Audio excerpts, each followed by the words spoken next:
bad. So then the real question is like, how do you find people who are willing to use a bad product, right? They have to be the most desperate. The most desperate. And so a lot of times when I talk to founders, I really push them towards who are the most desperate customers and how do you talk to them first? That's what I define as easy, desperate. If you're having like if you're trying to sell a simple piece of software to someone, $1,000 a month, and you're engaged in a 6-month conversation with a company, that's not a desperate company. Move on. In fact, when you're doing enterprise sales early as a startup, like you're looking for even more desperate customers just because literally it takes so long to sell them.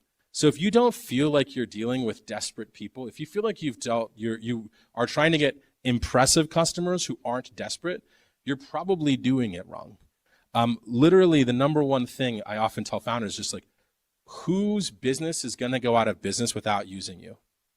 Which people out there are not going to be able to get to work or to watch their kids? Like, how do you find the people who are just literally are screaming for something like this? And then how do you talk to them and not talk to your friends? I had a whole bunch of friends who were using SocialCam, right? My company was doing video for sharing with friends, and they weren't really using it. They were using it because it was like my app and they were friends with me. I literally had one friend who was like super honest about this, Steve, the CEO of Reddit. When we sold SocialCam, he literally said, "Thank God, now I can delete this app from my phone." So the perfect definition of someone you should not be trying to get product feedback from, right?